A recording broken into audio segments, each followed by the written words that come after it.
Francisco, the Navy transport General Nelson M. Walker arrives with 328 American servicemen, the first shipload of returnees from Korean PW camps. Relatives from 25 states crowd the pier expectantly for reunions with kin they have not seen in as many as 3 years.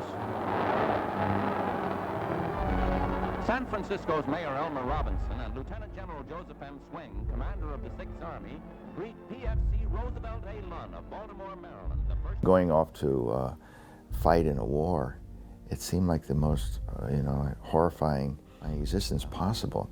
And then to see people making comments, about their girlfriends or their hometown or themselves or their little philosophies about life, it was, it really reminded you of the human spirit, and that those were individuals in there that had lives, much like we did, that were interrupted by war.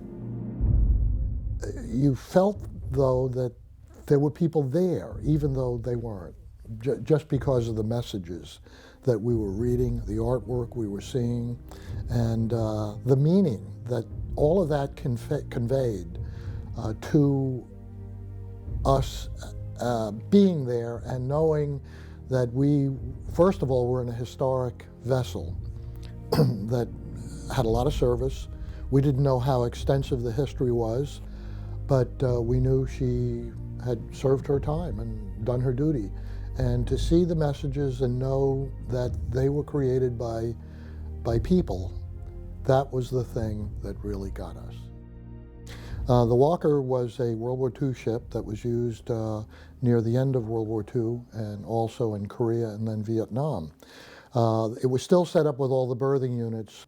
I had no idea what we were about to encounter, and it was just such a mouth-dropping experience to see what had been written on the bunks in the way of graffiti. We were told the ship was going to be scrapped. They didn't know exactly when, but it could be any time. And because of that, when I returned home, I spoke with my wife, Lee. We came up with a plan. And the plan was that we would approach the Maritime Administration at the James River Reserve Fleet and offer our services as just civilians and people who had history backgrounds and were interested in the preservation of history to visit the ship periodically, select canvases and any other artifacts that might be available, and then using a government property transfer form, just transfer that historic material to another entity that was government-oriented, like the Smithsonian Institution, the Library of Congress, or any of the museums that were run by states or localities. Being in a ship scrapyard is quite an interesting place. There's a lot of activity going on all around us as we were removing the artifacts and discovering them, and seeing the artifacts piled both outside on the shore that had been removed already from ship, as well as going aboard the ship and seeing spaces which we had noticed full of the bunk units and so on now were empty of them. And it was a different quality of being aboard the ship as it was being scrapped and taken apart. It was very interesting because we noticed black garbage bags in the center of some of the open troop compartments. All of the bunks had been removed. It was basically a bare room. And these black garbage bags that were filled were in those rooms. And we looked into one of them, and what they were filled with things that were in the bunks that had fallen out. When they removed the bunks, there were still personal items in those bunks left by soldiers and Marines going to Vietnam that had never been removed. There were playing cards, there were candy bar wrappers. We found cigarette packages that no longer had cigarettes, but the packages were there. There were medicine bottles for headaches that they had been using. There were newspapers that were published aboard the ship. They were called the Walker Report, and they actually were mimeographed and distributed, as we later found out, to the troops as the ship was going to Vietnam. And having read them in their bunks, they just left them when they got to Vietnam and walked away. I suspect this material was probably on the last voyage to Vietnam.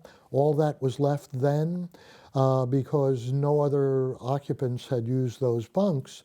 And when the ship was eventually put in the James River in 1970, it was like a time capsule. Everything that was on the ship had been on it since its use in Vietnam.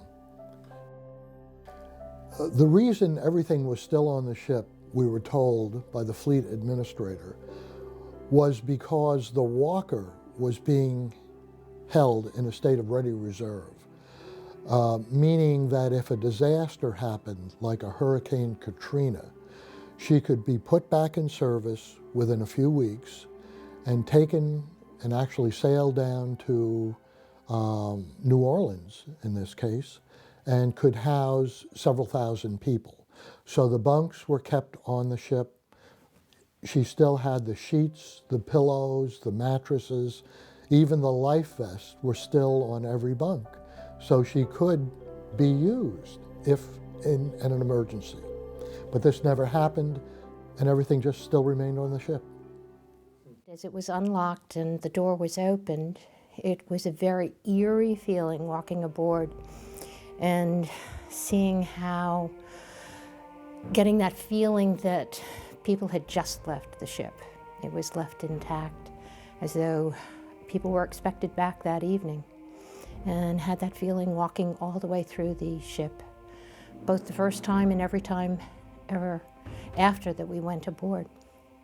Never in my wildest dreams would I imagine that was going to happen, but it did happen, and it turned out to be a very exciting journey, even after the ship made its last voyage, for a good number of people and a good number of veterans who have seen the exhibit now.